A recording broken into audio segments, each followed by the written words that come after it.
Hello all, welcome to Creative IAS Academy. This is Lohit Kumar R here. 1000 MCQs challenge ಪ್ರಶ್ನೆಗಳ ಸರಣಿಗೆ ನಿಮಗೆಲ್ಲರಿಗೂ ಸ್ವಾಗತ. ಮೊದಲನೇ ಪ್ರಶ್ನೆ ಈ ರೀತಿಯಾಗಿದೆ. ಕನ್ಸಿಡರ್ ದ ಫಾಲೋಯಿಂಗ್ ಸ್ಟೇಟ್ಮೆಂಟ್ಸ್ ಅಂತೇಳಿದೆ. Cervical cancer is primarily caused by human immunodeficiency virus ಅಂತೇಳಿದೆ. In India cervical cancer is the second most frequent cancer among women between age of 15 and 44 ಅಂತೇಳಿದೆ. ಇಲ್ಲಿ ಸರಿಯಾದ ಉತ್ತರವನ್ನು ಕಂಡುಹಿಡಿಯೋದು ಹೇಗೆ? ನಿಮಗೆ ಹ್ಯೂಮನ್ ಇಮ್ಯುನೋಡೆಫಿಷಿಯನ್ಸಿ ವೈರಸ್ ಅಂತೇಳಿದೆಯಲ್ವಾ, ಇದನ್ನು famous ಆಗಿ HIV ಅಂತೇಳಿ ಕರಿತೀವಿ. ಅಕ್ವೈರ್ಡ್ ಇಮ್ಯುನೋಡೆಫಿಷಿಯನ್ಸಿ ಸಿಂಡ್ರೋಮ್ ಅಂತಲೂ ಕೂಡ ಕರಿತೀವಿ. ಈ ಒಂದು ವೈರಸ್ಸಿಂದ ಆ ಒಂದು ಸಿಂಡ್ರೋಮ್ ಬರ್ತಕ್ಕಂಥದ್ದು. ಆ್ಯಕ್ಚುಲಿ ಸರ್ವಿಕಲ್ ಕ್ಯಾನ್ಸರ್ ಅಂತಕ್ಕಂಥದ್ದು HIV ಇಂದ ಬರ್ತಕ್ಕಂಥದ್ದಲ್ಲ. ಇಲ್ಲೊಂದು ವೈರಸ್ಸನ್ನು ತಾವು ನೆನ್ಪಿಟ್ಕೊಳ್ಬೇಕು.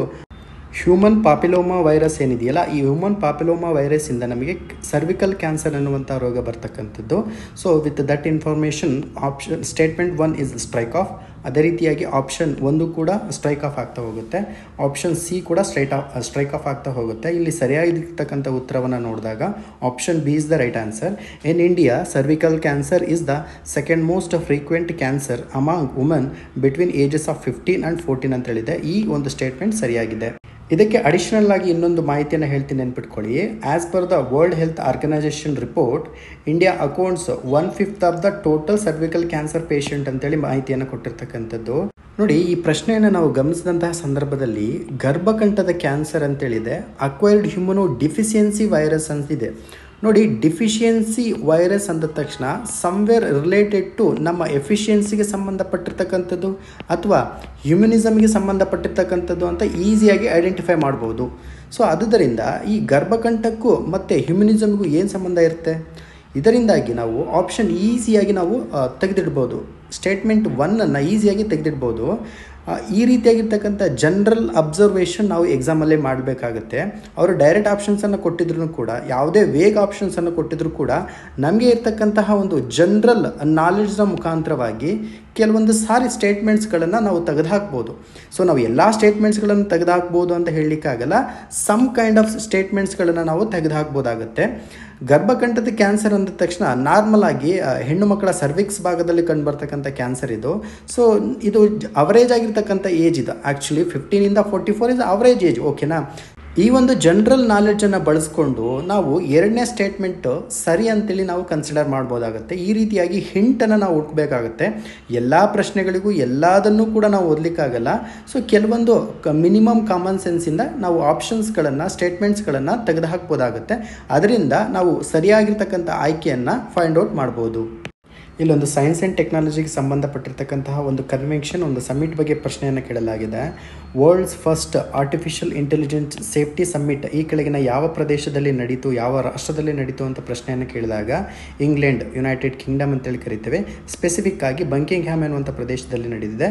ಸೊ ಆ್ಯಕ್ಚುಲಿ ಇದು ವರ್ಲ್ಡ್ ಕೃತಕ ಬುದ್ಧಿಮತ್ತೆಗೆ ಸಂಬಂಧಪಟ್ಟಂತೆ ಪ್ರಪಂಚದಲ್ಲಿ ಮೊಟ್ಟ ಮೊದಲ ಬಾರಿಗೆ, ಅಂದರೆ ಕೃತಕ ಬುದ್ಧಿಮತ್ತೆಗೋಸ್ಕರನೇ, ಅದರ ಸೇಫ್ಟಿಗೋಸ್ಕರನೇ ಸ್ಥಾಪನೆ ಆಗಿರ್ತಕ್ಕಂತಹ ಅಥವಾ ರಚನೆ ಆಗಿರ್ತಕ್ಕಂಥ ಶೃಂಗಸಭೆಯನ್ನು ಆಯೋಜನೆ ಮಾಡಿದೆ UK ದೇಶ.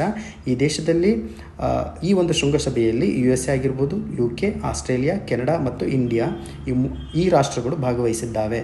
ಮುಂದಿನ ಪ್ರಶ್ನೆ ಈ ರೀತಿಯಾಗಿದೆ. Which one of the following is primary objective of ISRO's space science and technology awareness trainings program ಅಂತೇಳಿದೆ.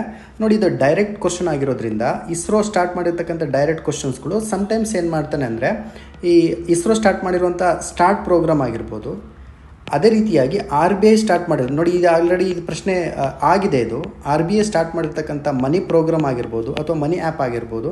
ಈ ರೀತಿಯಾಗಿರ್ತಕ್ಕಂಥ ಕೆಲವೊಂದು ಡೈರೆಕ್ಟ್ ಪ್ರಶ್ನೆಗಳು ಬರೋವಂಥ ಚಾನ್ಸಸ್ ಜಾಸ್ತಿ ಇರುತ್ತೆ. ಸೊ ಆದುದರಿಂದ ಇಲ್ಲಿ ಸರಿಯಾಗಿರ್ತಕ್ಕಂಥ ಉತ್ತರವನ್ನು ತುಂಬ ಈಸಿಯಾಗಿ ನೋಡ್ಕೊಳ್ಬೋದು. ಹೇಗೆ ಹೇಳ್ತೀನಿ ಕೇಳ್ಕೊಳ್ಳಿ. ಟೆಕ್ನಾಲಜಿ ಅವೇರ್ನೆಸ್ ಟ್ರೈನಿಂಗ್ ಅಂತೇಳಿದೆ. ಸೊ ಅವೇರ್ನೆಸ್ ಅಂದ ತಕ್ಷಣ ಇದೊಂದು ಸ್ವಲ್ಪ ಸ್ಟೂಡೆಂಟ್ಸ್ಗಳಲ್ಲಿ ಅರಿವು ಮೂಡಿಸ್ತಕ್ಕಂತಹ ಕಾರ್ಯಕ್ರಮ, ಹೌದಾ? ಸೊ ಆದುದರಿಂದ ಇಲ್ಲಿ ಸರಿಯಾಗಿರ್ತಕ್ಕಂಥ option to generate general interest and potential careers in space science among students ಅಂತೇಳಿ ಐಡೆಂಟಿಫೈ ಮಾಡ್ಬೋದಾ? ತುಂಬ ಈಸಿಯಾಗಿ ನೋಡಿ, ಸ್ಪೇಸ್ ಸೈನ್ಸಿಗೆ ಸಂಬಂಧಪಟ್ಟಂತೆ ನಮ್ಮ ಸ್ಟೂಡೆಂಟ್ಸ್ಗಳಿಗೆ ಆಸಕ್ತಿಯನ್ನು ಮೂಡಿಸ್ತಕ್ಕಂಥದ್ದು, ಜೊತೆಗೆ ಆ ಸ್ಟೂಡೆಂಟ್ಸ್ಗಳ ಪೊಟೆನ್ಷಿಯಲನ್ನು ಇನ್ಕ್ರೀಸ್ ಮಾಡಬೇಕು ಅನ್ನೋ ಉದ್ದೇಶವನ್ನು ಇಟ್ಕೊಂಡು ಇಸ್ರೋ ಅಂತಕ್ಕಂಥ ಒಂದು ಸಂಸ್ಥೆ ಸ್ಟಾರ್ಟ್ ಅನ್ನುವಂಥ ಒಂದು ಪ್ರೋಗ್ರಾಮನ್ನು ಜಾರಿ ಮಾಡಿದ್ದಾರೆ. ಇದರ full form space science technology awareness training programme ಅಂತೇಳಿ ಕರಿತೀವಿ. ಹೆನ್ಸ್ ವಿತ್ ದಟ್ ಇನ್ಫಾರ್ಮೇಷನ್ ನಮಗೆ option D is the right answer. ತುಂಬ ಈಸಿಯಾಗಿ ಆಪ್ಷನನ್ನು ನಾವು ಐಡೆಂಟಿಫೈ ಮಾಡಿದ್ವಿ. ನೋಡಿ, ಮುಂದಿನ ಪ್ರಶ್ನೆನ ನೋಡ್ಕೊಳ್ಳೋಣ. Consider the following statement with respect to the Indian medical Association ಅಂತೇಳಿ ಕರಿತೀವಿ, IMA ಅಂತೇಳಿದೆ. ನೋಡಿ, 2018 ಮತ್ತು 19ರಿಂದನೂ ಕೂಡ ಇದು ಸುದ್ದಿಯಲ್ಲಿದೆ. ಆದುದರಿಂದ it is necessary to read about Indian medical association. Question may come. ಮೊದಲನೇ ಸ್ಟೇಟ್ಮೆಂಟ್ ಈ ರೀತಿಯಾಗಿದೆ. It aims to promote advance medical and allied sciences in all their different branches and to promote the improvement of public health and medical education ಅಂತೇಳಿದೆ. So general statement ಇದು ಸರಿಯಾಗಿದೆ. ಎರಡನೇ statement ನೋಡ್ಕೊಳ್ಳೋಣ. It is also responsible for managing government hospitals across the country ಅಂತೇಳಿದೆ. ನೋಡಿ, ಭಾರತದಲ್ಲಿ ಮತ್ತು ರಾಜ್ಯದಲ್ಲಿ ಗೌರ್ಮೆಂಟ್ ಹಾಸ್ಪಿಟಲ್ಸ್ಗಳನ್ನು actually Indian medical association regulate ಮಾಡಲಿಕ್ಕಾಗತ್ತಾ, ಅದನ್ನು ಮ್ಯಾನೇಜ್ಮೆಂಟ್ ಮಾಡಲಿಕ್ಕಾಗತ್ತಾ? So with this information option statement 2 is gone. With that option A is the right answer here. ಹಾಗಾದರೆ ಈ ಗೌರ್ಮೆಂಟ್ ಹಾಸ್ಪಿಟಲ್ಸ್ಗಳನ್ನು ಯಾರು ರೆಗ್ಯುಲೇಟ್ ಮಾಡ್ತಾರೆ, ಯಾರು ರೆಸ್ಪಾನ್ಸಿಬಲ್ ಆಗಿದ್ದಾರೆ ರೆಗ್ಯುಲೇಟ್ ಮಾಡೋದಕ್ಕೆ ಅಂತ ನೋಡ್ಕೊಂಡಾಗ ಸ್ಟೇಟ್ ಗೌರ್ಮೆಂಟು ಮತ್ತು ಸೆಂಟ್ರಲ್ ಗೌರ್ಮೆಂಟು ತನ್ನ ಮಿನಿಸ್ಟ್ರೀಸ್ಗಳನ್ನು ಏನು ಸ್ಥಾಪನೆ ಮಾಡಿದೆಯಲ್ವಾ, ಈ ಮಿನಿಸ್ಟ್ರಿಗಳ ಮುಖಾಂತರವಾಗಿ ಏನು ಮಾಡುತ್ತೆ, ನಿಯಂತ್ರಣವನ್ನು ಮಾಡುತ್ತೆ ಅನ್ನುವಂಥ ಮಾಹಿತಿ ನೆನ್ಪಿಟ್ಕೊಳ್ಬೇಕು. ಮುಂದಿನ ಪ್ರಶ್ನೆ ಈ ರೀತಿಯಾಗಿದೆ. With reference to the Lantana camara plant consider the following statement ಅಂತ ಹೇಳಿದೆ. ನೋಡಿ, ನಮಗೇನು ಗೊತ್ತಿಲ್ಲದ್ರೂ ಕೂಡ ನಾವು ಈಸಿಯಾಗಿ ಈ ಪ್ರಶ್ನೆಯನ್ನು ಸರಿ ಮಾಡ್ಬೋದು. ಹೇಗೆ ಹೇಳ್ತೀನಿ ನೋಡ್ಕೊಳ್ಳಿ. It is an invasive species in India. Okay, generic statement ಆಗಿದೆ, ಅದನ್ನ ಹೋಲ್ಡ್ ಮಾಡಿ ಇಟ್ಕೊಳ್ಳೋಣ, ತೊಂದರೆ ಇಲ್ಲ. The invasion of Lantana camara heavily impacts the Nilgiri biosphere reserves ಅಂತೇಳಿದೆ. ನೋಡಿ, ನೀಲಗಿರಿ ಬಯೋಸ್ಫಿಯರ್ ರಿಸರ್ವ್ ಒಂದು ಬಯೋಸ್ಫಿಯರ್ ರಿಸರ್ವ್. ಇದಕ್ಕೆ ಲಂಟಾನಾ ಕ್ಯಾಮರಾ ಏನು ಮಾಡ್ತಾ ಇದೆ ಅಂದರೆ ಅಫೆಕ್ಟ್ ಮಾಡ್ತಾ ಇದೆ ಅಂತೇಳಿ ಎರಡನೇ ಸ್ಟೇಟ್ಮೆಂಟ್ ಹೇಳ್ತಾ ಇದೆ. ಮೂರನೇ ಸ್ಟೇಟ್ಮೆಂಟ್ ನೋಡ್ಕೊಳ್ಳೋಣ. The species is also responsible for increasing soil fertility ಅಂತೇಳಿದೆ. ಅಂದರೆ ಮಣ್ಣಿನ ಫಲವತ್ತತೆಯನ್ನು ಹೆಚ್ಚು ಮಾಡೋದಕ್ಕೆ ಲಂಟಾನಾ ಕ್ಯಾಮ್ರಾ ಏನಾಗ್ತಿದೆ, ರೀಸನ್ ಆಗಿದೆ, ರೆಸ್ಪಾನ್ಸಿಬಲ್ ಆಗಿದೆ ಅಂತೇಳಿ ಸ್ಟೇಟ್ಮೆಂಟ್ 3ಯಲ್ಲಿ ಕೊಡಲಾಗಿದೆ. ನೋಡಿ, ಇಲ್ಲಿ ಬಯೋಸ್ಫಿಯರ್ ರಿಸರ್ವ್ಸ್ ಏನು ನೀಲಗಿರಿ ಬಯೋಸ್ಫಿಯರ್ ರಿಸರ್ವ್ಸ್ ಏನಿದೆಯಲ್ಲ, ಇದಕ್ಕೆ ಅಫೆಕ್ಟ್ ಮಾಡ್ತಿದೆ ಅಂತ ಹೇಳ್ತಿದೆ. ಅದೇ ರೀತಿಯಾಗಿ ಲಂಟಾನಾ ಕ್ಯಾಮರಾ ಸಾಯಿಲ್ ಫರ್ಟಿಲಿಟಿನ ಜಾಸ್ತಿ ಮಾಡ್ತಿದೆ ಅಂತ ಹೇಳ್ತಾ ಇದೆ. ಇವೆರಡೂ ಕೂಡ ಸ್ವಲ್ಪ ಆಪೋಸಿಟ್ ಸ್ಟೇಟ್ಮೆಂಟ್ ಆಗೋದಿಲ್ವಾ? ಸೊ ಈ ಮಾಹಿತಿಯನ್ನು ನಾವು ಬಳಸ್ಕೊಂಡ್ಬಿಟ್ಟು 2 ಮತ್ತು 3 ಸ್ಟೇಟ್ಮೆಂಟ್ಸ್ ಏನಿದಾವಲ್ಲ, ಅದು ಯಾವ ಆಪ್ಷನಲ್ಲಿ ಬಂದಿದೆಯಲ್ಲ ಅದನ್ನು ಈಸಿಯಾಗಿ ತೆಗಿಬೋದು. ಹಾಗಾದರೆ ಬಿ ಮತ್ತು ಡಿ ಆಪ್ಷನ್ ಏನಿದೆಯಲ್ಲ ಈಸಿಯಾಗಿ ಹೋಯಿತು. ಮೂರನೇ ಸ್ಟೇಟ್ಮೆಂಟನ್ನು ಸ್ವಲ್ಪ ಇನ್ಡೆಪ್ತ್ ಆಗಿ ನೋಡ್ಕೊಳ್ಳೋಣ. The species is also responsible for increasing soil fertility ಅಂತ ಹೇಳಿದೆ. ಆ್ಯಕ್ಚುಲಿ ಈ ಸ್ಟೇಟ್ಮೆಂಟ್ ತಪ್ಪಾಗುತ್ತೆ. ನೀವು ಸುದ್ದಿಯಲ್ಲಿ ನೋಡ್ತಿರ್ಬೋದು, ಲಂಟಾನಾ ಕ್ಯಾಮ್ರಾ ಅಂತ ಏನಿದೆಯಲ್ಲ, ಇದು ಕೆಲವೊಂದು ರೀಜನಲ್ಲಿ ಫಾರೆಸ್ಟ್ ಫೈರಿಗೂ ಕೂಡ ರೆಸ್ಪಾನ್ಸಿಬಲ್ ಆಗಿದೆ. ಯಾಕೆ ಅಂದರೆ ಕಡಿಮೆ ಅವಧಿಯಲ್ಲಿ ಅತಿ ಹೆಚ್ಚು ವೇಗವಾಗಿ ಬೆಳೀತಕ್ಕಂತಹ ಸಸ್ಯವಾಗಿರೋದ್ರಿಂದ ಇದರಿಂದ ಫಾರೆಸ್ಟ್ ಫೈರ್ಗಳು ಜಾಸ್ತಿ ಆಗ್ತಿದೆ. ನಾವು 2018-19 ಸಂದರ್ಭದಲ್ಲಿ ಬಂಡೀಪುರ್ ನ್ಯಾಷನಲ್ ಪಾರ್ಕಲ್ಲಿ ದೊಡ್ಡ ಪ್ರಮಾಣದಲ್ಲಿ ಕಾಡ್ಗಿಚ್ಚು ಉಂಟಾಗಿತ್ತು. ಸೊ ಅವುಗಳಲ್ಲಿ ಕೆಲವೊಂದು ಫಾರೆಸ್ಟ್ ಫೈರ್ಗೆ ರೆಸ್ಪಾನ್ಸಿಬಲ್ ಆಗಿರ್ತಕ್ಕಂಥ ಗಿಡಗಳಿದ್ವು. ಅದೇ ರೀತಿಯಾಗಿ ಲಂಟಾನಾ ಕ್ಯಾಮ್ರಾ ಏನಿದೆಯಲ್ಲ, ಇದು ನೀಲಗಿರಿ ಬಯೋಸ್ಫಿಯರ್ ರಿಸರ್ವ್ಸ್ಗಳಿಗೆ ಸ್ವಲ್ಪ ಪ್ರಮಾಣದಲ್ಲಿ ಅಫೆಕ್ಟ್ ಆಗ್ತಾ ಇದೆ ಅಂತೇಳಿ ಸ್ಟೇಟ್ಮೆಂಟ್ ಇದೆ. ಎರಡನೇ ಸ್ಟೇಟ್ಮೆಂಟ್ ಸರಿಯಾಗುತ್ತೆ, ಮೊದಲನೇ ಸ್ಟೇಟ್ಮೆಂಟ್ ಸರಿಯಾಗುತ್ತೆ. With this information option A is the right answer. ನೋಡಿ, ಎಷ್ಟು ಸುಲಭವಾಗಿ ನಮಗೆ ಉತ್ತರ ಸಿಗ್ತಾ ಹೋಯಿತು.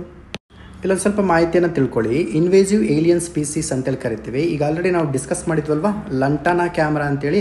ಸೊ ಇದು ಭಾರತದಲ್ಲಿ ಕಂಡು ಬರ್ತಕ್ಕಂಥ ಇನ್ವೇಸಿವ್ ಏಲಿಯನ್ ಸ್ಪೀಸೀಸ್. ಸರಿಯಾಗಿ ನೆನ್ಪಿಟ್ಕೊಳ್ಬೇಕು, ಇದ್ರ ಮೇಲೆ ಕ್ವಶನ್ ಆಗುವಂಥ ಚಾನ್ಸಸ್ ಇದೆ. ಸೊ ಇನ್ವೇಸಿವ್ ಸ್ಪೀಸೀಸ್ ಅಂದರೆ ಏನು? ಫಾರ್ ಎಕ್ಸಾಂಪಲ್, ಒಂದು ಪ್ರದೇಶ ಇದೆ ಅಂದ್ಕೊಳ್ಳಿ, ಒಂದು ಎನ್ವಿರಾನ್ಮೆಂಟ್ ಇದೆ ಅಂತ ಅಂದ್ಕೊಳ್ಳಿ. ಈ ಒಂದು ಎನ್ವಿರಾನ್ಮೆಂಟಲ್ಲಿ ಈ ಒಂದು ಸ್ಪೀಸೀಸ್ ಬಂದು ಕೂರತ್ತೆ. ಆಫ್ಟರ್ ದಟ್ ಯಾವಾಗ ಈ ಸ್ಪೀಸೀಸ್ ಬಂದ್ಬಿಟ್ಟು ಎನ್ವಿರಾನ್ಮೆಂಟಲ್ಲಿಗೆ ಕೂತ್ಕೊಂಡಾಗ ಆ ಎನ್ವಿರಾನ್ಮೆಂಟಿನ ಎಕಾನಮಿ ಭಾಗ ಆಗಿರ್ಬೋದು, ರೈಟ್, ಆ ಎನ್ವಿರಾನ್ಮೆಂಟಿನ ಎಕಾನಮಿ ಭಾಗ ಆಗಿರ್ಬೋದು, ಆ ಎನ್ವಿರಾನ್ಮೆಂಟಿನ ಎಕೋಸಿಸ್ಟಮ್ ಆಗಿರ್ಬೋದು, ಜೊತೆಗೆ ಹ್ಯೂಮನ್ ಹೆಲ್ತ್ ಆಗಿರ್ಬೋದು, ಈ 3 ವಿಭಾಗಕ್ಕೆ ಆ ಒಂದು ಸ್ಪೀಸೀಸಿಂದ ದೊಡ್ಡ ಪ್ರಮಾಣದಲ್ಲಿ ತೊಂದರೆ ಉಂಟಾಗ್ತದೆ. ಅದಕ್ಕೆ ಇದನ್ನು ನಾವೇನಂತ ಕರಿತೀವಿ ಅಂದರೆ ಇನ್ವೇಸಿವ್ ಏಲಿಯನ್ ಸ್ಪೀಸೀಸ್ ಅಂತೇಳಿ ಕರಿತೀವಿ. ಲಂಟಾನಾ ಕ್ಯಾಮ್ರಾ ಈ ಒಂದು ಹಿನ್ನೆಲೆ ಅಡಿಯಲ್ಲಿ ನಾವು ನೆನ್ಪಿಟ್ಕೊಳ್ಬೇಕು. ಆ್ಯಕ್ಚುಲಿ ಯಾವ ಹೊಸದಾಗಿ ಎನ್ವಿರಾನ್ಮೆಂಟ್ಗೆ ಈ ಒಂದು ಸ್ಪೀಸೀಸ್ ಹೋದಾಗ ಆಟೋಮೆಟಿಕಲಿ ಆ ಎಕೋಸಿಸ್ಟಮ್ನ ಒಂದು ದಕ್ಷತೆ ಏನಾಗ್ತಾ ಹೋಗುತ್ತೆ, ಕಡಿಮೆ ಆಗ್ತಾ ಹೋಗುತ್ತೆ. ಅದರ ಜೊತೆಗೆ ಆ ಒಂದು ಎಕೋಸಿಸ್ಟಮು ನೆಗೆಟಿವ್ ಆಗಿ ಇಂಪ್ಯಾಕ್ಟ್ ಬೀಳೋದಕ್ಕೆ ಸ್ಟಾರ್ಟ್ ಆಗುತ್ತೆ. ಆದುದರಿಂದ ಈ ಇನ್ವೇಸಿವ್ ಏಲಿಯನ್ ಸ್ಪೀಸೀಸನ್ನು ನಾವು ನೆನ್ಪಿಟ್ಕೊಳ್ಬೇಕಾಗತ್ತೆ. ಇಲ್ಲಿ ಪ್ಲಾಂಟ್ಸ್ ಆಗಿರ್ಬೋದು, ಅನಿಮಲ್ಸ್ ಆಗಿರ್ಬೋದು, ಫಂಗೈ ಆಗಿರ್ಬೋದು, ಈವನ್ ಮೈಕ್ರೋಬ್ಸ್ ಆಗಿರ್ಬೋದು, ಪ್ಲಾಂಟ್ಸ್ ಆಗಿರ್ಬೋದು, ಫಂಗೈ ಆಗಿರ್ಬೋದು, ಈವನ್ ಮೈಕ್ರೋಬ್ಸ್ ಆಗಿರ್ಬೋದು, ಈವನ್ ಅನಿಮಲ್ ಕೂಡ ಆಗಿರ್ಬೋದು. ಇವು 4 ರೀತಿಯಾಗಿರ್ತಕ್ಕಂಥ ಜೀವಿಗಳನ್ನು ನಾವು ಇನ್ವೇಸಿವ್ ಏಲಿಯನ್ ಸ್ಪೀಸೀಸ್ ಅಂತೇಳಿ ಡಿಕ್ಲೇರ್ ಮಾಡಬಹುದಾಗುತ್ತೆ. ಸೊ ಈ ಹಿಂದೆ 2020ರಲ್ಲಿ ಒಂದು ಪ್ರಶ್ನೆ ಆಗಿತ್ತು. ಯಾವ ಪ್ರಶ್ನೆ ಅಂದರೆ IUCN ಅನ್ನುವಂಥ ಒಂದು ಸಂಸ್ಥೆ ಇದೆಯಲ್ಲ, ಆ್ಯಕ್ಚುಲಿ ಈ ಸಂಸ್ಥೆ ರೆಡ್ ಡೇಟಾ ಪುಸ್ತಕವನ್ನು ಇಂಟ್ರೊಡ್ಯೂಸ್ ಮಾಡುತ್ತೆ. ಈ ರೆಡ್ ಡೇಟಾ ಪುಸ್ತಕದ ಮುಖಾಂತರವಾಗಿ ಒಂದು ಲಿವಿಂಗ್ ಕ್ರಿಯೇಚರ್ ಇದೆಯಲ್ಲ, ಇದು ಯಾವ ಸ್ಥಾನದಲ್ಲಿದೆ, ಇದು ಅಳಿವಿನಂಚಿನಲ್ಲಿದೆಯಾ ಅಥವಾ ನಿರ್ನಾಮ ಹೊಂದಿದೆಯಾ, ಈ ರೀತಿಯಾಗಿರ್ತಕ್ಕಂಥ ಒಂದು ರಿಪೋರ್ಟನ್ನು ಇಂಟ್ರೊಡ್ಯೂಸ್ ಮಾಡಿತ್ತು. ಆ್ಯಕ್ಚುಲಿ ಯಾವ ಸ್ಪೀಸೀಸ್ಗಳಿಗೆ ಸಂಬಂಧಪಟ್ಟಂತೆ, ಯಾವ ಲಿವಿಂಗ್ ಆರ್ಗ್ಯಾನಿಸಮ್ಗೆ ಸಂಬಂಧಪಟ್ಟಂತೆ ಈ ಡೇಟಾ ಇಂಟ್ರೊಡ್ಯೂಸ್ ಮಾಡುತ್ತೆ ಅಂತೇಳಿ ಪ್ರಶ್ನೆಯನ್ನು ಕೇಳಲಾಗಿತ್ತು. ಸೊ ಆದುದರಿಂದ ಈ ಪಾಯಿಂಟನ್ನು ಇಲ್ಲಿ ಡಿಸ್ಕಸ್ ಮಾಡಿದ್ದೇವೆ. ಮುಂದಿನ ಪ್ರಶ್ನೆಯನ್ನು ನೋಡ್ಕೊಳ್ಳೋಣ. Consider the following. ನೋಡಿ, 4 ರೀತಿಯಾಗಿರ್ತಕ್ಕಂತಹ ರಾಮ್ಸರ್ ಸೈಟ್ಸ್ಗಳಿಗೆ ಸಂಬಂಧಪಟ್ಟಿರ್ತಕ್ಕಂಥ ಪ್ರಶ್ನೆ ಇದು. 4 ರೀತಿಯಾಗಿರ್ತಕ್ಕಂಥ ಪ್ಲೇಸಸನ್ನು ಕೊಟ್ಟಿರ್ತಾನೆ. ಇವುಗಳಲ್ಲಿ ರಾಮ್ಸರ್ ಸೈಟ್ ಯಾವುದು ಅಂತೇಳಿ ಐಡೆಂಟಿಫೈ ಮಾಡಬೇಕು. ನೋಡಿ, ಮೊದಲನೇದಾಗಿ valley of flowers national park ಅನ್ನೋದನ್ನು ನೋಡ್ಕೊಳ್ಳಿ, ಈ ಪ್ಲೇಸನ್ನು ನೋಡ್ಕೊಳ್ಳಿ. So actually valley of flower national park Ramsar site ಅಲ್ಲ. ಇದನ್ನು ಬಳಸ್ಕೊಂಡು ನಾವು ಆಪ್ಷನ್ ಡಿ ಅನ್ನು ಎಲಿಮಿನೇಟ್ ಮಾಡ್ಬೋದು. ಅದೇ ರೀತಿಯಾಗಿ ರ್ಯಾನ್ ಆಫ್ ಕಚ್ ಅಂತೇಳಿ ಒಂದು ಪ್ರದೇಶ ಇದೆ. ಆ್ಯಕ್ಚುಲಿ ಇದು ಗುಜರಾತಲ್ಲಿದೆ ಅಂತೇಳಿ ಈ ಹಿಂದೆ ಆಲ್ರೆಡಿ ನಾವೇನು ಮಾಡಿದ್ವಿ, ಡಿಸ್ಕಸ್ ಮಾಡಿದ್ವಿ. ಓಕೆನಾ, ನೆನ್ಪಿಟ್ಕೊಳ್ಬೇಕು. ರ್ಯಾನ್ ಆಫ್ ಕಚ್ಚು ಕೂಡ ರಾಮ್ಸರ್ ಸೈಟ್ ಅಡಿಯಲ್ಲಿ ಬರೋದಿಲ್ಲ. With that option a, option b cancel ಆಗುತ್ತೆ. Right answer here option c 1 and 3 only. Karaivetti bird sanctuary, Aghanashini estuary ಇವೆರಡೂ ಕೂಡ ತುಂಬಾ ಇಂಪಾರ್ಟೆಂಟು. ಇತ್ತೀಚೆಗೆ ಅವುಗಳಿಗೆ ರಾಮ್ಸರ್ ಸೈಟ್ ತಾಣದ ಒಂದು ಸ್ಥಾನಮಾನವನ್ನು ನೀಡಿರ್ತಕ್ಕಂಥದ್ದು. ನೋಡಿ, ಯಾವುದೇ ಪ್ರಶ್ನೆ ನೋಡ್ಕೊಡ್ರಿ ನೀವು, ರಾಮ್ಸರ್ಗೆ ಸಂಬಂಧಪಟ್ಟಂತೆ ಒಂದು ಪ್ರಶ್ನೆ ಇದ್ದೇ ಇದೆ. ರಾಮ್ಸರ್ ವೆಟ್ಲ್ಯಾಂಡ್ಗೆ ಸಂಬಂಧಪಟ್ಟಿರ್ತಕ್ಕಂಥ ಒಂದು ಪ್ರಶ್ನೆ ಇದ್ದೇ ಇರುತ್ತೆ. ಸೊ ಆದುದರಿಂದ ರಾಮ್ಸರ್ ಬಗ್ಗೆ ನೀವು ತಿಳ್ಕೊಳ್ಳೇಬೇಕು. ಈ ಹಿಂದಿನ ಪ್ರಶ್ನೆಯಲ್ಲಿ ಕರ್ನಾಟಕಕ್ಕೆ ಸಂಬಂಧಪಟ್ಟಿರ್ತಕ್ಕಂಥ ಕೆಲವೊಂದು ವೆಟ್ಲ್ಯಾಂಡ್ಸ್ಗಳ ಬಗ್ಗೆ ಮಾಹಿತಿಯನ್ನು ಕೊಡಲಾಗಿತ್ತು. ಸೊ ಅದೇ ರೀತಿಯಾಗಿ ಇಲ್ಲಿ ಕರ್ನಾಟಕದಲ್ಲಿ ಕಂಡುಬರ್ತಕ್ಕಂಥ ಕೆಲವೊಂದು ರಾಮ್ಸರ್ ಸೈಟ್ಸ್ಗಳನ್ನು ಇಲ್ಲಿ ಕೊಡಲಾಗಿರುವಂಥದ್ದು. ಸರಿಯಾಗಿ ನೆನ್ಪಿಟ್ಕೊಳ್ಳಿ. ಅಂಕಸಮುದ್ರ ಬರ್ಡ್ ಕನ್ಸರ್ವೇಷನ್ ರಿಸರ್ವ್ ಅಂತೇಳಿ ಕರಿತೀವಿ, ಅಘನಾಶಿನಿ ಎಶ್ವರಿ ಅಂತೇಳಿ ಕರಿತೀವಿ, ಮಾಗಡಿ ಕೆರೆ ಕನ್ಸರ್ವೇಷನ್ ರಿಸರ್ವ್ ಅಂತೇಳಿ ಕರಿತೀವಿ. ಸೊ ತಮಿಳ್ನಾಡಲ್ಲಿ ಈ ಹಿಂದೆ ಆಪ್ಷನಲ್ಲಿ ಕೊಟ್ಟಿದ್ವಲ್ಲ, ಕರೈವೆಟ್ಟಿ ಬರ್ಡ್ ಸ್ಯಾಂಕ್ಚುರಿ ಏನಿದೆಯಲ್ಲ, ಈ ಕರೈವೆಟ್ಟಿ ಬರ್ಡ್ ಸ್ಯಾಂಕ್ಚುರಿ ಆ್ಯಕ್ಚುಲಿ ತಮಿಳ್ನಾಡಲ್ಲಿ ಲೊಕೇಟ್ ಆಗಿದೆ. Yes, which one of the following pollutant is primary responsible for depletion of ozone layer ಅಂತೇಳಿದೆ. ಓಕೆನಾ, ಈ ಓಝೋನ್ ಲೇಯರು ಡಿಪ್ಲೆಷನ್ ಆಗೋದಕ್ಕೆ ಮುಖ್ಯವಾಗಿರ್ತಕ್ಕಂತಹ ಪೊಲ್ಯೂಟೆಂಟ್ಸ್ ಯಾವುದು, ಮಾಲಿನ್ಯಕಾರಕ ಯಾವುದು ಅಂತ ಪ್ರಶ್ನೆ ಕೇಳಿದ್ದಾರೆ. ಸೊ ಇದು ಈ ಹಿಂದೆ ತುಂಬ ಸಲ ಪ್ರಶ್ನೆ ಕೇಳಲಾಗಿದೆ. ಕಾರ್ಬನ್ ಮಾನಾಕ್ಸೈಡ್ ಅಲ್ಲ, ಹೈಡ್ರೋಕಾರ್ಬನ್ಸ್ ಅಲ್ಲ, ಸಲ್ಫರ್ ಡೈಆಕ್ಸೈಡ್ ಅಲ್ಲ. Right answer is chlorofluoro carbon ಅಂತ ಕರಿತೀವಿ. ಇದಕ್ಕೆ ಸಿಂಪಲ್ ಆಗಿ CFCs ಅಂತಲೂ ಕೂಡ ಕರಿತೀವಿ, ಕ್ಲೋರೋಫ್ಲೋರೋ ಕಾರ್ಬನ್ ಅಂತೇಳಿ ಕರಿತೀವಿ. ನೋಡಿ, ಈ ಹಿಂದೆ ಪ್ರಶ್ನೆಯನ್ನು ನೋಡ್ಕೊಂಡು ನಾವು CFCs ಅಂತೇಳಿ ಕರಿತೀವಿ, ಕ್ಲೋರೋಫ್ಲೋರೋ ಕಾರ್ಬನ್ಸ್ ಅಂತೇಳಿ ಕರಿತೀವಿ. ಸೊ ಇದೇನು ಮಾಡುತ್ತೆ ಅಂದರೆ ಓಝೋನ್ ಲೇಯರ್ನ ಥಿನ್ನಿಂಗಿಗೆ ಕಾರಣ ಆಗ್ತಕ್ಕಂಥದ್ದು. ಓಕೆನಾ, ಓಝೋನ್ ಲೇಯರ್ನ ಥಿನ್ನಿಂಗಿಗೆ ಕಾರಣ ಆಗ್ತಕ್ಕಂಥದ್ದು ಈ O3 ಅಂತಕ್ಕಂತಹ ಮಾಲಿಕ್ಯೂಲ್ಗಳ ಮೇಲೆ ಎಫೆಕ್ಟ್ ಮಾಡಿ ಓಝೋನ್ ಲೇಯರ್ ಥಿನ್ನಿಂಗಿಗೆ ರೆಸ್ಪಾನ್ಸಿಬಲ್ ಆಗಿರ್ತಕ್ಕಂಥದ್ದು. ಸೊ ಇದರಿಂದಾಗಿ ಈ ಓಝೋನ್ ಲೇಯರ್ ಥಿನ್ನಿಂಗಿಂದ ಏನಾಗ್ತಾ ಹೋಗುತ್ತೆ, ಸೂರ್ಯನಿಂದ ಬರ್ತಕ್ಕಂತಹ ಅಲ್ಟ್ರಾವೈಲೆಟ್ ರೇಟ್ಸ್ಗಳೇನಿದಾವಲ್ವ ಡೈರೆಕ್ಟಾಗಿ ಭೂಮಿಗೆ ಬರೋದ್ರಿಂದ ಹ್ಯೂಮನ್ಸ್ ಮತ್ತು ವೈಲ್ಡ್ ಲೈಫ್ಸ್ಗಳಿಗೆ ತೀವ್ರವಾಗಿರ್ತಕ್ಕಂತಹ ರಿಸ್ಕನ್ನು ಕ್ರಿಯೇಟ್ ಮಾಡ್ತಕ್ಕಂಥದ್ದು. ಇದು ನೆನ್ಪಿಟ್ಕೊಳ್ಳಿ. ಸೊ ಹಾಗಾದರೆ ಈ CFCಗಳನ್ನು ಮಾಡೋದಕ್ಕೆ, which is nothing but ozone ಲೇಯರನ್ನು ಪ್ರೊಟೆಕ್ಷನ್ ಮಾಡೋದಕ್ಕೆ ಒಂದು ಜಾಗತಿಕ ಮಟ್ಟದಲ್ಲಿ ಒಂದು ಕನ್ವೆನ್ಷನನ್ನು ಮಾಡಲಾಯಿತು. ಆ ಕನ್ವೆನ್ಷನ್ ಯಾವುದು ಅನ್ನೋದನ್ನು ಕಾಮೆಂಟ್ ಸೆಕ್ಷನ್ ಮುಖಾಂತರವಾಗಿ ತಿಳಿಸ್ತೀರಾ? ನೋಡಿ, ಈ ಪ್ರಶ್ನೆಯನ್ನು ಪ್ಯಾರಿಸ್ ಅಗ್ರಿಮೆಂಟಿಗೆ ಕುರಿತಾಗಿ ಪ್ರಶ್ನೆಯನ್ನು ಕೇಳಲಾಗಿದೆ. ಪ್ರಶ್ನೆ ಅರ್ಥ ಮಾಡ್ಕೊಳ್ಳೋದಕ್ಕೆ ಏನಾದರೂ ನಿಮಗೆ ತೊಂದರೆ ಆದಂಥ ಸಂದರ್ಭದಲ್ಲಿ, ಕಷ್ಟ ಆಗಿರ್ತಕ್ಕಂಥ ಸಂದರ್ಭದಲ್ಲಿ ನಾನು ತುಂಬ ಸಿಂಪಲಾಗಿ ಹೇಳ್ತೀನಿ ನೋಡ್ಕೊಳ್ಳಿ. ಪ್ಯಾರಿಸ್ ಅಗ್ರಿಮೆಂಟ್ ಏನಿದೆಯಲ್ಲ, ಈ ಪ್ಯಾರಿಸ್ ಅಗ್ರಿಮೆಂಟು 2015ರಲ್ಲಿ ನಡೆಯುತ್ತೆ. ನಡೆದಂತಹ ಸಂದರ್ಭದಲ್ಲಿ ಇಲ್ಲೊಂದು ಗ್ಲೋಬಲ್ ಮಟ್ಟದಲ್ಲಿ ಒಂದು ಡಿಸಿಷನನ್ನು ತೆಗೆದುಕೊಳ್ತಾರೆ. ಏನು ಅಂದರೆ, ಪ್ರೀ ಇಂಡಸ್ಟ್ರಿಯಲ್ ಎರಾ ಅಲ್ಲಿ ಏನೋ 1.5 ಡಿಗ್ರಿ ಸೆಲ್ಸಿಯಸ್ಗೆ ಏನು ಗ್ಲೋಬಲ್ ಟೆಂಪ್ರೇಚರ್ ಇನ್ಕ್ರೀಸ್ ಆಗ್ತಿದೆಯಲ್ಲ, ನಾವು ಇದಕ್ಕೆ ಕಾನ್ಸ್ಟೆಂಟ್ ಮಾಡೋಣ ಅನ್ನೋಂತಹ ಒಂದು ನಿರ್ಧಾರವನ್ನು ತೆಗೆದುಕೊಳ್ಳಲಾಗುತ್ತೆ.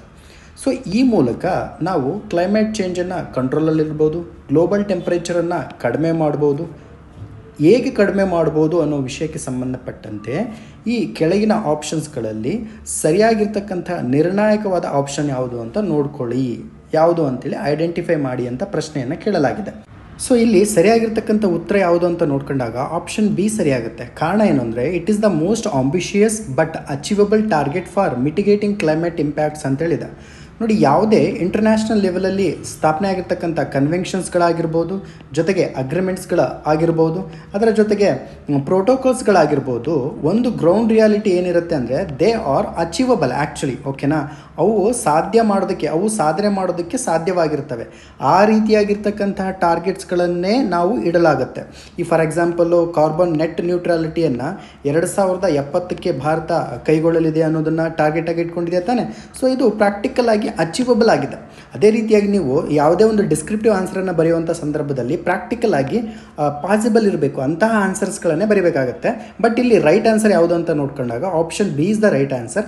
ಕಾರಣ ಏನು ಅಂದರೆ ಇದೊಂದು ಆಂಬಿಷಿಯಸ್ ಪ್ರಾಜೆಕ್ಟ್ ಕೂಡ ಆಗಿರುತ್ತೆ, ಜೊತೆಗೆ ಇದನ್ನು ನಾವು ಟಾರ್ಗೆಟನ್ನು ಅಚೀವ್ ಕೂಡ ಮಾಡ್ಬೋದು. ಪ್ರೀ ಇಂಡಸ್ಟ್ರಿಯಲ್ ಲೆವೆಲಲ್ಲಿ 1.5 ಡಿಗ್ರಿ ಸೆಲ್ಸಿಯಸ್ ಏನು ಗ್ಲೋಬಲ್ ಟೆಂಪ್ರೇಚರ್ ಇತ್ತಲ್ಲ, ಅದಕ್ಕೆ ನಾವೇನು ಮಾಡಬೇಕು, ಸ್ಟಾಗ್ನೆಂಟ್ ಆಗಿರಬೇಕು ಅನ್ನೋ ಒಂದು ಗುರಿಯನ್ನು ಪ್ಯಾರಿಸ್ ಅಗ್ರಿಮೆಂಟಲ್ಲಿ ತೆಗೆದುಕೊಂಡಿರ್ತಕ್ಕಂಥದ್ದು ತುಂಬಾ ಇಂಪಾರ್ಟೆಂಟು. ನೀವು ಇದನ್ನು ಗಮನದಲ್ಲಿ ಇಟ್ಕೊಳ್ಬೇಕು.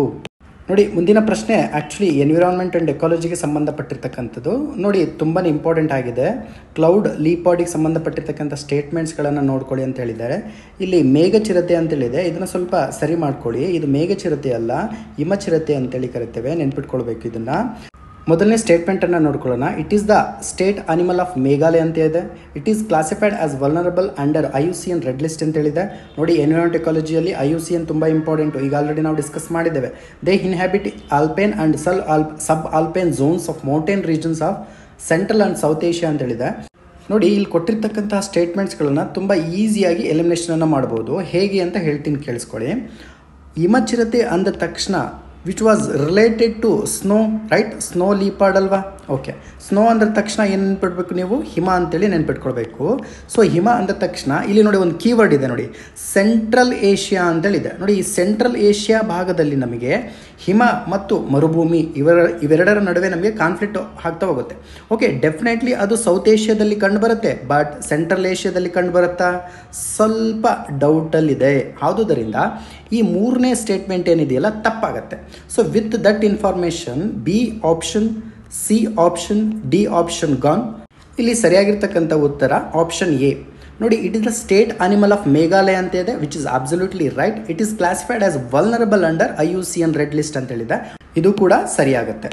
ಸೊ ಇನ್ನೊಂದ್ಸಲ ಮಾಹಿತಿನ ಹೇಳ್ತೀನಿ, ಕರೆಕ್ಟಾಗಿ ನೆನ್ಪಿಟ್ಕೊಳ್ಬೇಕು. ಇಲ್ಲಿ ಕ್ಲೌಡೆಡ್ ಲೀಪಾರ್ಡ್ ಅಂತೇಳಿದೆ ನೋಡಿ, ಕ್ಲೌಡೆಡ್ ಲೀಪಾರ್ಡ್ ಅಂತೇನಿದೆಯಲ್ಲ, ಸೊ ಆ್ಯಕ್ಚುಲಿ ಇದು ಯಾವ ಒಂದು ರಾಜ್ಯದ ಸ್ಟೇಟ್ ಅನಿಮಲ್ ಆಗುತ್ತೆ ಅಂತ ನೋಡ್ಕೊಂಡಾಗ ನಮಗೆ ಆಲ್ರೆಡಿ ಗೊತ್ತಾಯಿತು, it is a state animal of Meghalaya. ಅದೇ ರೀತಿಯಾಗಿ IUCN ರೆಡ್ ಲಿಸ್ಟ್ ಏನಿದೆಯಲ್ಲ, ಈ IUCN ರೆಡ್ ಲಿಸ್ಟಲ್ಲಿ ಇದು ಯಾವ ಕ್ಯಾಟಗರಿಯಲ್ಲಿ ಸೇರುತ್ತೆ? ವಲ್ನರಬಲ್ ಕ್ಯಾಟಗರಿ ಅಡಿಯಲ್ಲಿ ಸೇರ್ತಕ್ಕಂಥದ್ದು. ಅದೇ ರೀತಿಯಾಗಿ ಇನ್ನೊಂದು ಕ್ಲಾಸಿಫಿಕೇಷನ್ ಕೂಡ ಇದೆ, ಅದನ್ನು WPA ಅಂತೇಳಿ ಕರಿತೇವೆ. ನೆನ್ಪಿಟ್ಕೊಳ್ಳಿ, wild life protection act of 1972 ಅಂತೇಳಿ ಕರಿತೀವಿ. ಇದರಲ್ಲಿ ಶೆಡ್ಯೂಲ್ 1 ಅಂತ ಏನಿದೆಯಲ್ಲ, ಆ ಶೆಡ್ಯೂಲ್ 1 ಭಾಗದಲ್ಲಿ ಇದನ್ನು ನಾವು ಸೇರ್ಪಡೆ ಮಾಡಲಾಗಿರುವಂಥದ್ದು. ಸರಿಯಾಗಿ ನೆನ್ಪಿಟ್ಕೊಳ್ಬೇಕು. ಇದೇ ನಿಮಗೆ ಪ್ರಿಲಿಮ್ಸಲ್ಲಿ ಕ್ವಶನ್ ಆಗುವಂಥ ಚಾನ್ಸಸ್ ಇದೆ. ಈ ಕ್ಲೌಡ್ ಲೀಪಾರ್ಡ್ನ ಮೇಯ್ನ್ ಆಗಿರ್ತಕ್ಕಂತಹ ಹ್ಯಾಬಿಟ್ಯಾಟ್ ಯಾವುದು ಅಂತ ನೋಡ್ಕೊಂಡಾಗ ಸೌತ್ ಏಷ್ಯಾ ಏನಿದೆಯಲ್ಲ, ಇದರ ಮೇನ್ ಹ್ಯಾಬಿಟೇಟ್ ಅಂತ ಅನ್ನೋದನ್ನು ನಾವು ನೆನ್ಪಿಟ್ಕೊಳ್ಬೇಕು. ಇದರ ಜೊತೆಗೆ ಯಾವ ದೇಶದಲ್ಲಿ ಕಂಡುಬರುತ್ತೆ ಅಂತ ನೋಡ್ಕೊಂಡಾಗ first one is India, second one is Nepal, third one is China, fourth one is Myanmar ಅಂತಕ್ಕಂಥದ್ದು. ಮುಂದಿನ ಪ್ರಶ್ನೆ ಈ ರೀತಿಯಾಗಿದೆ. Consider the following statements. 2 ಸ್ಟೇಟ್ಮೆಂಟ್ಸನ್ನು ಕೊಟ್ಟಿದ್ದಾನೆ, ಸ್ವಲ್ಪ ಅಬ್ಸರ್ವ್ ಮಾಡ್ಕೊಳ್ಳಿ. Vedanthangal bird sanctuary is the oldest water body sanctuary in India ಅಂತ ಹೇಳಿದ. Vedanthangal bird sanctuary is known for hosting migratory birds during summer season ಅಂತ ಹೇಳಿದ. ಸ್ವಲ್ಪ ಕೀವರ್ಡನ್ನು ಹೇಳ್ತೀನಿ, ಕರೆಕ್ಟಾಗಿ ನೆನ್ಪಿಟ್ಕೊಳ್ಳಿ. ನಿಮಗೆ ಈಗ ಕ್ವಶನ್ ಬಗ್ಗೆ ಏನು ಗೊತ್ತಿಲ್ಲದೆ ಇದ್ರೂ ಕೂಡ ಈ ಕ್ವಶನ್ ಬಗ್ಗೆ ನೀವು ತಿಳ್ಕೊಳ್ಳೋವಂತಹ ಚಾನ್ಸಸ್ ಯಾವ ರೀತಿಯಾಗಿರುತ್ತೆ. ವೇದಾಂತಗಲ್ ನೋಡಿ, ಹೆಸರನ್ನು ಸ್ವಲ್ಪ ಅಬ್ಸರ್ವ್ ಮಾಡ್ಕೊಳ್ಳಿ. ವೇದಾಂತಗಲ್ ಆ್ಯಕ್ಚುಲಿ ಈ ಒಂದು ಹೆಸರು ಕೇರಳ ಅಥವಾ ತಮಿಳುನಾಡು, ಈ 2 ಸ್ಟೇಟಿಗೆ ಸಂಬಂಧಪಟ್ಟಿದೆ ಅಂತ ಅನಿಸ್ತಾ ಇದೆ ತಾನೇ ನಿಮಗೆ? Yes, absolutely right. This belongs to the Tamil Nadu state which was established in 1936. 1936ರಲ್ಲಿ ತಮಿಳುನಾಡಲ್ಲಿ ಸ್ಥಾಪನೆ ಆಗುತ್ತೆ. It is the oldest water bird sanctuary in India, which is the right statement. With that, option B and option D has gone. So ಇಲ್ಲಿ ನಮಗೆ ಉಳಿದಿರತಕ್ಕಂಥದ್ದು 50-50% chances. ನೆನ್ಪಿಟ್ಕೊಳ್ಬೇಕು ಇದನ್ನು, 50-50% chances. ಅದರಲ್ಲಿ ಮೊದಲನೇದು ಸರಿ ಇದೆ ಆಲ್ರೆಡಿ ಅಂತ ನಮಗೆ ಗೊತ್ತಾಯಿತು. ಎರಡನೇ ನೋಡ್ಕೊಳ್ಳಿ ಹೇಗೆ ಸರಿ ಮಾಡ್ಕೊಳ್ಳೋದಂಥದ್ದನ್ನು ನಿಮಗೆ ಹೇಳ್ತೇನೆ. Vedanthangal bird sanctuaries known for hosting migratory birds. ಕೀವರ್ಡನ್ನು ನೋಡ್ಕೊಂಡಾಗ ಸಮ್ಮರ್ ಅಂತ ಕೊಟ್ಟಿದ್ದಾನೆ. ಮೈಗ್ರೇಟರಿ ಬರ್ಡ್ಸ್ಗಳು ಆ್ಯಕ್ಚುಲಿ ಸಮ್ಮರ್ ಟೈಮಲ್ಲಿ ಬೇರೆ ಪ್ರದೇಶಕ್ಕೆ ಹೋಗ್ತವೆ ಹೊರತು ಸಮ್ಮರ್ ಪ್ರದೇಶಕ್ಕೆ ಬೇರೆ ಪ್ರದೇಶಕ್ಕೆ ಹೋಗ್ತವೆ. ಆ ಒಂದು ಬರ್ಡ್ ಸ್ಯಾಂಕ್ಚುರಿಯಲ್ಲಿ ವಿಂಟರ್ ಸೀಸನಲ್ಲಿ ನಮಗೆ ಹೋಸ್ಟಿಂಗ್ ಮಾಡುತ್ತೆ ಮೈಗ್ರೇಟರಿ ಬರ್ಡ್ಸ್ ಅಂತೇಳಿ. ಸೊ ಇದರಿಂದಾಗಿ ನಮಗೆ option A is the right answer ಆಗುತ್ತೆ. ನೋಡಿ, ಕೆಲವೊಂದು ಟೈಮಲ್ಲಿ ಏನು ಮಾಡ್ತಾನೆ ಅಂದರೆ ಈ ಕೀವರ್ಡ್ಸ್ಗಳನ್ನು ತಪ್ಪಿಕೊಟ್ಬಿಡ್ತಾನೆ. ಸೊ ಆದುದರಿಂದ ಸರಿಯಾಗಿ ಅಬ್ಸರ್ವ್ ಮಾಡ್ಕೊಳ್ಬೇಕು. ಮೈಗ್ರೇಟರಿ ಬರ್ಡ್ಸು ಎನ್ವಿರಾನ್ಮೆಂಟ್ ಆ್ಯಂಡ್ ಎಕಾಲಜಿಯಲ್ಲಿ ತುಂಬಾ ಇಂಪಾರ್ಟೆಂಟ್ ಆಗಿರ್ತಕ್ಕಂಥದ್ದು. ಇವುಗಳ ಸಂರಕ್ಷಣೆಗೋಸ್ಕರನೇ ಒಂದು ಕನ್ವೆನ್ಷನನ್ನು ಕೂಡ ನಾವು ಜಾರಿ ಮಾಡಿದ್ದೇವೆ. ಆ ಕನ್ವೆನ್ಷನ್ ಯಾವುದು ಒಂದು ಸಲ ರಿವೈಸ್ ಮಾಡ್ಕೊಳ್ಳಿ. ಸೊ ಈ ರೀತಿಯಾಗಿ ಪ್ರಶ್ನೆಯನ್ನು ನೀವು ಬಿಡಿಸಬೇಕು. ಇದ್ರ ಬಗ್ಗೆ ಏನೇ ಗೊತ್ತಿಲ್ಲದನ್ನು ಕೂಡ ಅಟ್ಲೀಸ್ಟ್ ಟ್ರೈ ಮಾಡೋದ್ರ ಮುಖಾಂತರವಾಗಿ ನಾನು ಕೊಟ್ಟಿರ್ತಕ್ಕಂತಹ ಹಿಂಟ್ಸನ್ನು ಆಗಿರ್ಬೋದು ಅಥವಾ ನೀವೇ ಯಾವುದೇ ರೀತಿಯಾಗಿರ್ತಕ್ಕಂಥ ಹಿಂಟ್ಸ್ ಆಗಿರ್ಬೋದು, ಅವುಗಳನ್ನು ಬಳಸ್ಕೊಂಡು ನೀವೇನು ಮಾಡ್ಬೋದು, ಪ್ರಶ್ನೆಯನ್ನು ಸರಿ ಮಾಡಬೇಕು. ಇದು ಎಲ್ಲಿಂದ ನೋಡಿ, ಎಕ್ಸಾಮಲ್ಲಿ ನಿಮಗೆ ಪ್ರಶ್ನೆನ ಸರಿ ಮಾಡಬೇಕು ಅಷ್ಟೇ. ಎಲ್ಲಿಂದ ಬಂತು ಹೇಗೆ ಬಂತು ಅದು ನಮಗೆ ಬೇಕಾಗಿಲ್ಲ. ಪ್ರಶ್ನೆಯನ್ನು ನೀವೇನು ಮಾಡಬೇಕು, ಸರಿ ಮಾಡಬೇಕು. ಇದು ನಿಮ್ಮ ಚಾಲೆಂಜ್. ಎಸ್, ಪ್ರಶ್ನೆಯನ್ನು ನೋಡ್ಕೊಳ್ಳೋಣ ಇಲ್ಲಿ. The sustainable development goals SDGs are universal call to action, end poverty, protect planet, ensure that by 2030 all people enjoy peace and prosperity ಅಂತ ಹೇಳಿದೆ. ಆ್ಯಕ್ಚುಲಿ ಅಲ್ಲಿ ಸರಿಯಾದ ಸ್ಟೇಟ್ಮೆಂಟನ್ನು ಕೇಳಿರೋದ್ರಿಂದ ಈ ಸ್ಟೇಟ್ಮೆಂಟ್ ಸರಿಯಾಗಿದೆ.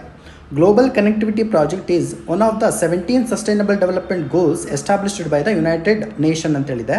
ಸೊ ಈ ಒಂದು ಸ್ಟೇಟ್ಮೆಂಟ್ ಸರಿ ಮಾಡಬೇಕು ಅಂದರೆ ನಿಮಗೆ ಮುಖ್ಯವಾಗಿ 17 ಸಸ್ಟೈನಬಲ್ ಡೆವಲಪ್ಮೆಂಟ್ ಗೋಲ್ಸ್ಗಳ ಬಗ್ಗೆ ಮಾಹಿತಿ ಗೊತ್ತಿರಲೇಬೇಕು. ಇದ್ರ ಬಗ್ಗೆ ಮಾಹಿತಿ ಗೊತ್ತಿದ್ದರೆ ಈ ಸ್ಟೇಟ್ಮೆಂಟ್ ನೀವು ಈಸಿಯಾಗಿ ತೆಗೆದುಕೋಬೋದು. ಆದುದರಿಂದ ಸ್ಟೇಟ್ಮೆಂಟ್ 2 ಏನಾಗ್ತಾ ಹೋಗುತ್ತೆ, ತಪ್ಪಾಗುತ್ತೆ. With that option A is the right answer here. ಇಲ್ಲಿ SDG ಬಗ್ಗೆ ಆಲ್ರೆಡಿ ನಾವು ಡಿಸ್ಕಸ್ ಮಾಡಿದ್ವಿ. ಇನ್ನೊಂದ್ಸಲ ಹಾಗೆ ಗ್ಲಾನ್ಸ್ ಮಾಡ್ಕೊಳ್ಳೋಣ. ಟೋಟಲ್ ಎಷ್ಟಿದೆ ಸಸ್ಟೈನಬಲ್ ಡೆವಲಪ್ಮೆಂಟ್ ಗೋಲ್ಸು? 17 ಇದೆ. ಓಕೆನಾ? ಈ 70 ಸಸ್ಟೈನಬಲ್ ಡೆವಲಪ್ಮೆಂಟ್ ಗೋಲ್ಸ್ಗಳನ್ನು ಎಷ್ಟರಲ್ಲಿ ನಾವು ಕ್ಲಿಯರ್ ಮಾಡ್ಕೊಳ್ಬೇಕು, ಎಷ್ಟರಲ್ಲಿ ನಾವು ಸಕ್ಸಸ್ಫುಲ್ ಆಗಿ ಅಚೀವ್ ಮಾಡಬೇಕು, ಅದೊಂದು ಟಾರ್ಗೆಟನ್ನು ಫಿಕ್ಸ್ ಮಾಡಿದೆ 2030 ಯಾರು ಫಿಕ್ಸ್ ಮಾಡಿದ್ದಾರೆ? United Nation organisation. ನೆನ್ಪಿಟ್ಕೊಳ್ಬೇಕು. ಸೊ ಇದರಲ್ಲಿ ಹಲವಾರು ರೀತಿಯಾಗಿರ್ತಕ್ಕಂಥ ಟಾರ್ಗೆಟ್ಗಳಿದ್ದಾವೆ. ಬಡತನ ಆಗಿರ್ಬೋದು, ಕ್ಲೈಮೇಟ್ ಚೇಂಜಿಗೆ ಸಂಬಂಧಪಟ್ಟಿರ್ತಕ್ಕಂಥ ಆಗಿರ್ಬೋದು, ಪ್ಲಾನೆಟನ್ನು ಪ್ರೊಟೆಕ್ಟ್ ಮಾಡಿರ್ತಕ್ಕಂಥದ್ದಾಗಿರ್ಬೋದು, ಜೊತೆಗೆ ಹಸಿವನ್ನು ನಿವಾರಣೆ ಮಾಡಿರಬೇಕಾಗಿ ಈ ರೀತಿಯಾಗಿರ್ತಕ್ಕಂಥ ಹಲವಾರು ಸಸ್ಟೈನಬಲ್ ಡೆವಲಪ್ಮೆಂಟ್ ಗೋಲ್ಸ್ಗಳನ್ನು ಅಡಾಪ್ಟ್ ಮಾಡ್ಕೊಂಡಿದ್ದೆ. ಯಾವಾಗ ಅಡಾಪ್ಟ್ ಮಾಡ್ಕೊಂಡಿದ್ದೆ? ಯುನೈಟೆಡ್ ನೇಷನ್ ಆರ್ಗನೈಸೇಷನ್ ಅಂತ ಕೇಳಿದಾಗ 2015 ಇದನ್ನು ಅಡಾಪ್ಟ್ ಮಾಡ್ಕೊಳ್ಳಲಾಯಿತು. ಸೊ ಈ ಮೂಲಕವಾಗಿ ನಾವೇನು ಮಾಡಬೇಕು, ಸಸ್ಟೈನಬಲ್ ಡೆವಲಪ್ಮೆಂಟನ್ನು ಅದರ ಜೊತೆಗೆ ಸಮಾನವಾಗಿರ್ತಕ್ಕಂತಹ ಪ್ರಪಂಚವನ್ನು ಕ್ರಿಯೇಟ್ ಮಾಡಬೇಕು. ಈ ರೀತಿಯಾಗಿರ್ತಕ್ಕಂಥ ಒಂದು ಗುರಿಯನ್ನು ಯುನೈಟೆಡ್ ನೇಷನ್ ಆರ್ಗನೈಸೇಷನ್ ಏನು ಮಾಡ್ಕೊಂಡಿತ್ತು, ಸಸ್ಟೈನಬಲ್ ಡೆವಲಪ್ಮೆಂಟ್ ಗೋಲ್ಸ್ಗಳಲ್ಲಿ ಅಡಾಪ್ಟ್ ಮಾಡ್ಕೊಂಡಿತ್ತು. ಸೊ ಆದುದರಿಂದ ನೀವೇನು ಮಾಡಬೇಕೀಗ 17 ಸಸ್ಟೈನಬಲ್ ಡೆವಲಪ್ಮೆಂಟ್ ಗೋಲ್ಸ್ಗಳನ್ನು ಬೈ ಹಾರ್ಟ್ ಮಾಡಬೇಕು.